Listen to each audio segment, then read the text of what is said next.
commençant par les journalistes. Je précise qu'il s'agit d'une conférence de presse. Et vous avez observé toute la discipline qui règne au niveau des journalistes. Nous vous demandons donc de prêter attention aux journalistes qui vont poser des questions au président Amadou Ba. Amadou Ba, président de la coalition Jàmm ak Njariñ. Aujourd'hui, tout le monde tombe la veste. Voilà. C'est une vie.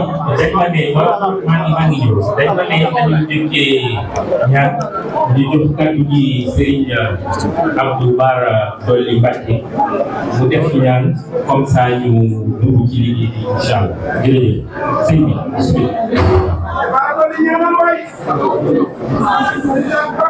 c'est parce qu'il est vital pour nous tous acteurs de la vie politique de nous rappeler que nos idées importent plus que nos personnes. Elles sont appropriées par d'autres qui viennent après nous et bien souvent contre nous. Le temps de l'adversité passée, nous nous rendons compte à l'évidence que nos idées portées et parachevées par ceux qui nous sont portées et parachevées par ceux qui nous portaient le combat. Derrière l'invective, en réalité, se cache un empressement à vouloir se mettre au niveau. Nous hommes et femmes politiques sommes peu de choses. La marque des grands hommes est de comprendre que notre parole n'a de sens que lorsqu'elle est constructive, qu'il nous faut nous oublier pour servir. Et je pense que cela vous nous l'avez appris à suffisance. Monsieur Amadou, votre parole s'est faite rare, elle s'est faite désirée, entraînant jusqu'à des supputations sur votre imminente sortie en plusieurs reprises. L'adversité est comme un arbre qui perd ses feuilles puis se donne le temps de bouger. J'ai pris la liberté d'interpréter votre silence comme un temps de renaissance. Vous avez connu l'adversité du destin qui n'a pas voulu que vous soyez président tout de suite. Vous avez connu l'adversité politique sous ses formes les plus dures. Je crois que cette adversité est aujourd'hui en train de construire votre légende personnelle. Vous vous tenez aujourd'hui debout avec détermination et générosité devant les Sénégalais et Sénégalaises pour construire avec tous un projet de société prospère. Le Sénégal a traversé une vingtaine d'années politiques marquées par la recherche d'existence médiatique, par les coups d'éclat et les petites phrases. Ce sont ces décades de politique graduellement réduites en spectacle qui commencent à éroder nos principes fondamentaux de l'avant-garde et de l'avant-garde. Les Sénégalais, dans leur empressement, à préserver leurs valeurs, ont élu une utopie qu'ils auraient bien aimé voir se réaliser au prix de notre stabilité sociale. À l'image de votre nature calme, sereine, au milieu des tumultes du monde, votre projet s'inscrit dans un renouveau qui rend à la politique ses lettres de noblesse. L'élégance, le respect de l'autre, le respect de soi, la proposition des idées constructives. À l'image de votre ouverture, vous aspirez à un projet politique inclusif. Parce qu'il est bien possible, comme vous nous le montrez au quotidien, de composer avec des températures différents, des ambitions communes pour arriver à un objectif qui transcende les personnes. Parce qu'en politique, vous le voyez, nous sommes quelque chose. Les Sénégalais vous ont lu le 21 juin, ils vous ont entendu le 9 septembre, ils ont répondu à votre appel. Ils vous disent à travers l'empressement à vous entendre vous exprimer, qu'ils vous invitent à tracer pour eux et avec eux la voie de la prospérité partagée. Mesdames et messieurs, Monsieur le Président,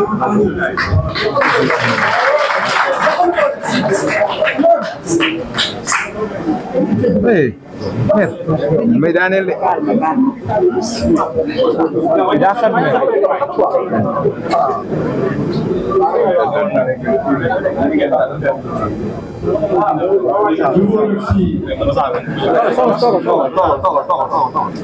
je voudrais entendre mon propos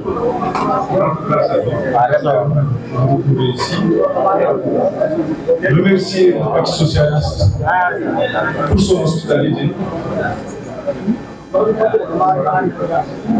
L'AEG accepte aujourd'hui de faire à sa maison la maison de la coalition Jàmm ak Njariñ. Tous les responsables politiques ici présents. Les conditions sont peu difficiles. Je pensais que les questions d'électricité, nous l'avons vécu. Je pense que très certainement on va les dépasser très bientôt. C'est aussi pour moi l'occasion de présenter des excuses aux journalistes venus nombreux ouvrir cette conférence de presse. Enfin, avant de démarrer, je voudrais demander à mes camarades, les jeunes camarades, de rester calmes, car il s'agit d'une séance de travail. C'est vrai que nous sommes tous politiques. Nous pouvons nous exprimer, c'est vrai. Mais pour la circonstance, je vous demanderai de garder le calme pour permettre aux journalistes de poser des questions, mais aussi pour permettre de bien répondre. Mesdames et messieurs de la presse, chers compatriotes,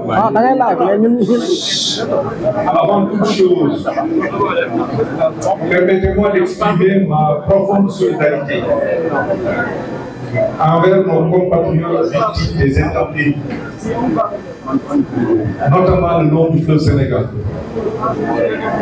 Mes pensées vont aux familles qui ont perdu des proches, aux communautés touchées, ainsi qu'à tous ceux qui font face à cette situation difficile. Dès le 17 septembre, j'avais alerté sur l'urgence d'une action responsable et coordonnée. D'une part, le gouvernement face à ces conditions météorologiques extrêmes. J'avais insisté sur la nécessité de mobiliser toutes les ressources du pays pour répondre efficacement à cette crise. Aujourd'hui, il est impératif que ces actions soient menées avec vigueur pour protéger nos populations et prévenir de nouvelles tragédies. Mesdames et messieurs de la presse, je me tiens devant vous aujourd'hui pour m'adresser directement aux Sénégalais, car il est de mon devoir et de ma responsabilité de mettre en lumière les réalités qui traversent notre pays.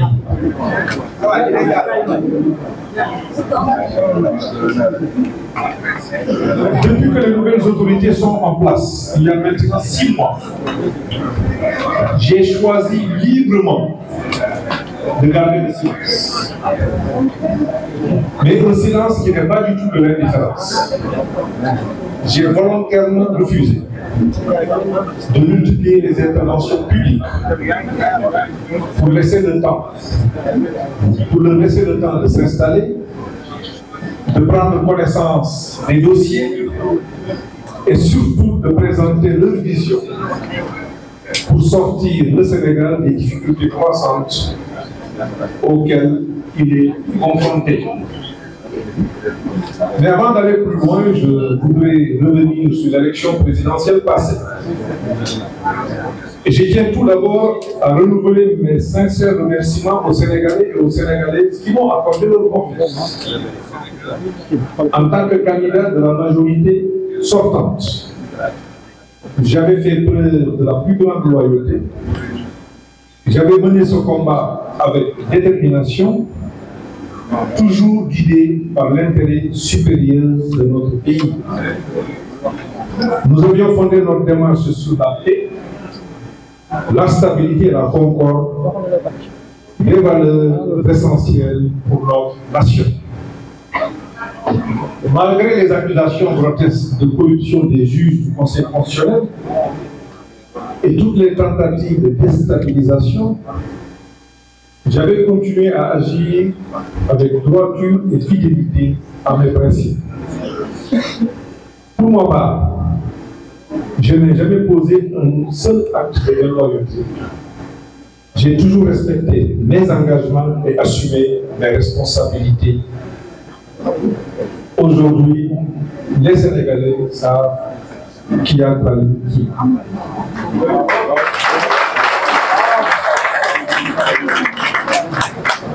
C'est dans ce contexte que je me tourne maintenant vers les élections législatives à venir.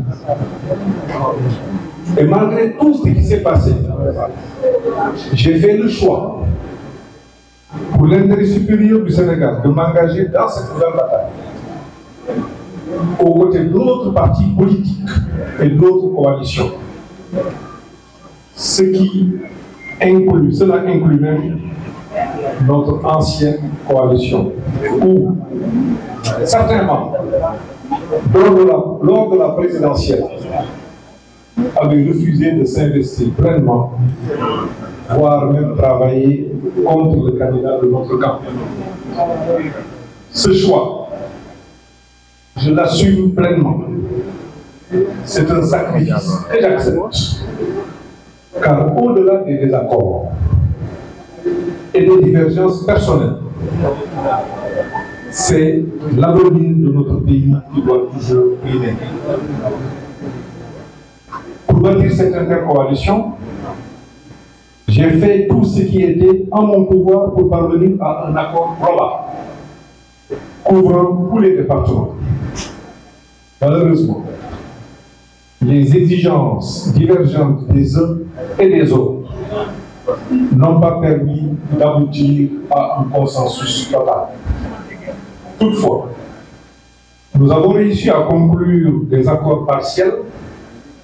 Les discussions se poursuivent. Je compte bien respecter scrupuleusement mes engagements.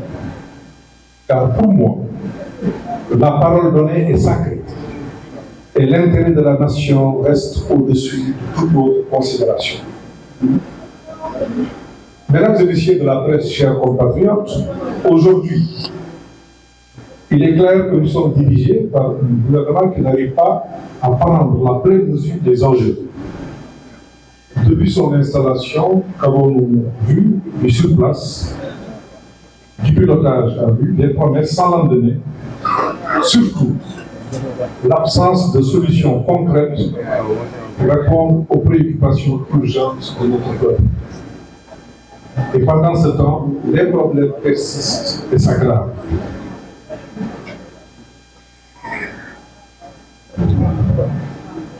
Au lieu de s'attaquer aux vrais défis, aujourd'hui, la menace, l'intimidation et la division sont érigées en principe. Les autorités cherchent à faire taire les voix discordantes plutôt que de rassembler et de construire un avenir commun. Le peuple sénégalais mérite mieux que ça. Le pouvoir ne s'exerce pas dans la peur ou la contrainte. Le pouvoir s'exerce dans le dialogue, la concertation et l'action au service du bien commun. En République et en démocratie, le pouvoir s'exerce par la persuasion et non par la terreur. Mesdames, Messieurs de la presse, chers compatriotes, ces derniers jours, des accusations graves ont été portées contre ma personne. Je ne suis pas ici pour m'engager dans des polémiques, ni répondre par l'invective.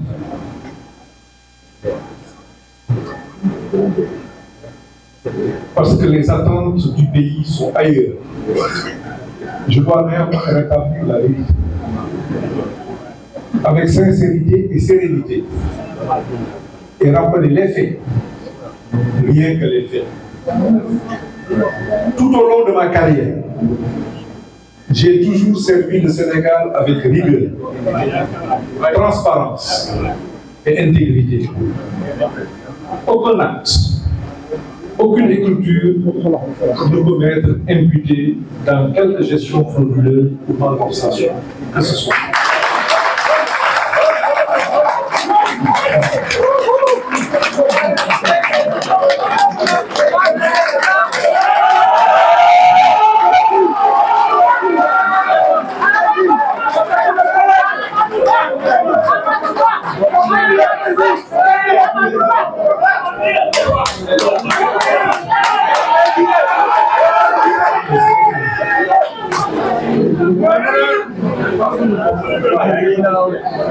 Je dis bien, aucun acte, aucune écriture ne peut être imputée dans quelque gestion frauduleuse ou malversation que ce soit. Et je le dis avec foi, fermeté et solennité. Je n'ai jamais été épinglé dans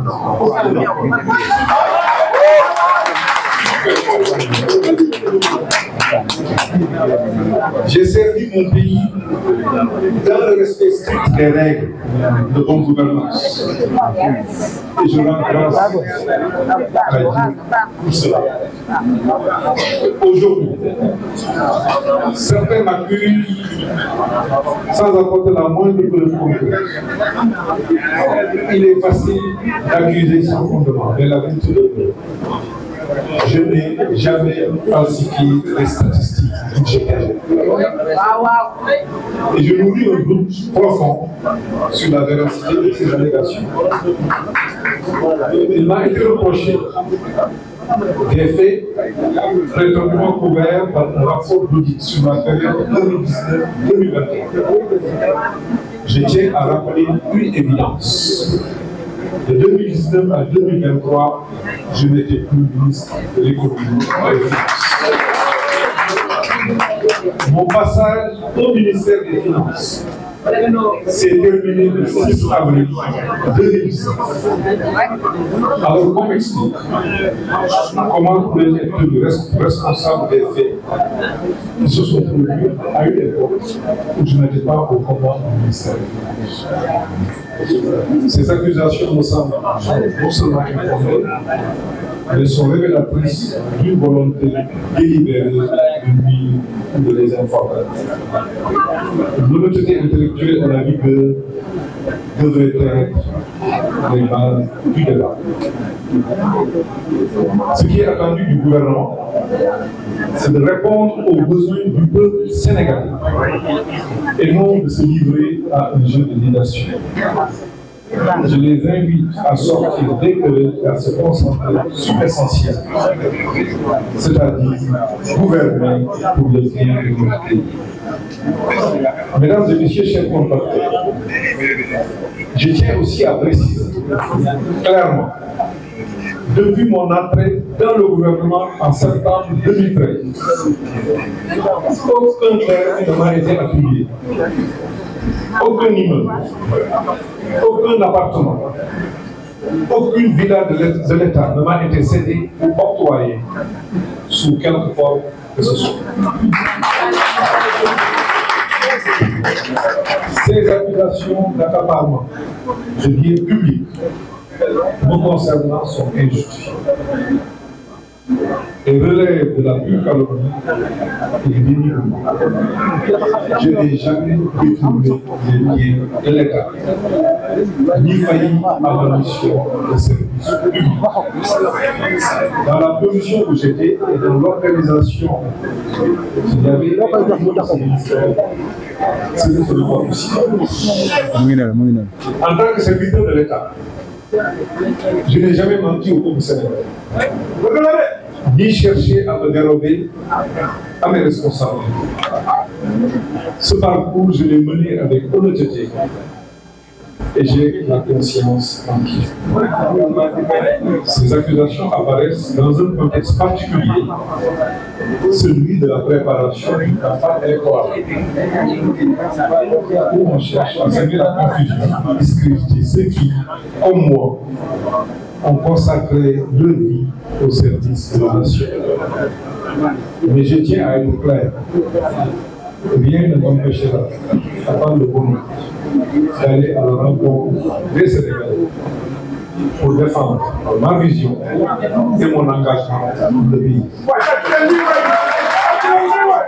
Je continuerai à travailler avec la même détermination pour notre peuple, avec la foi inébranlable dans la transparence et l'intégrité.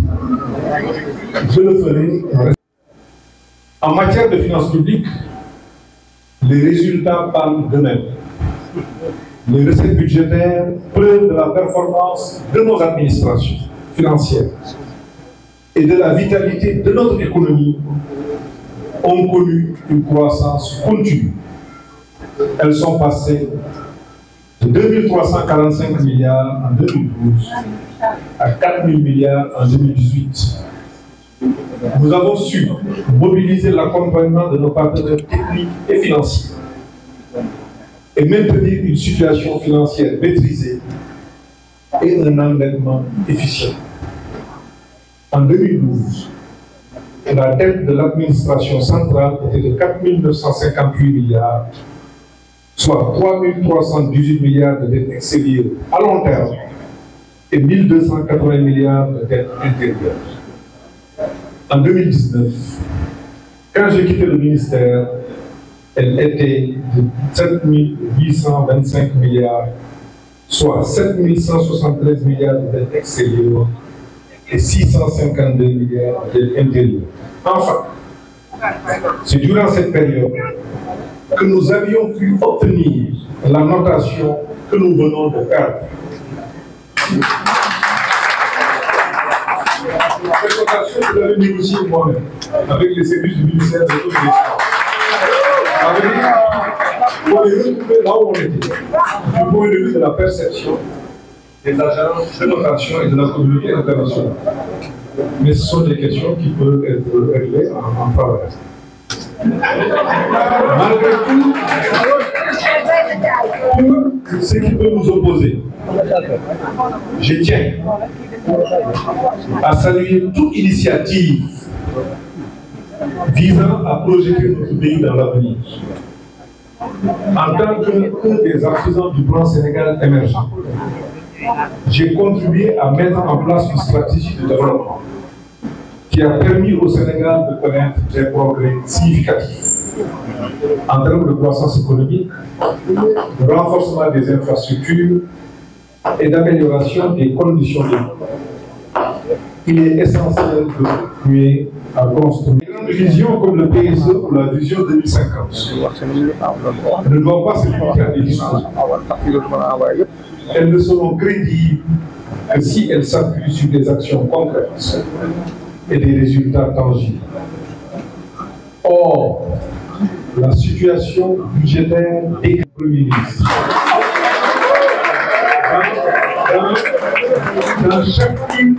dans chacune de mes fonctions, j'ai toujours mis l'intérêt du Sénégal au-dessus du tout. J'ai formé des générations d'inspecteurs.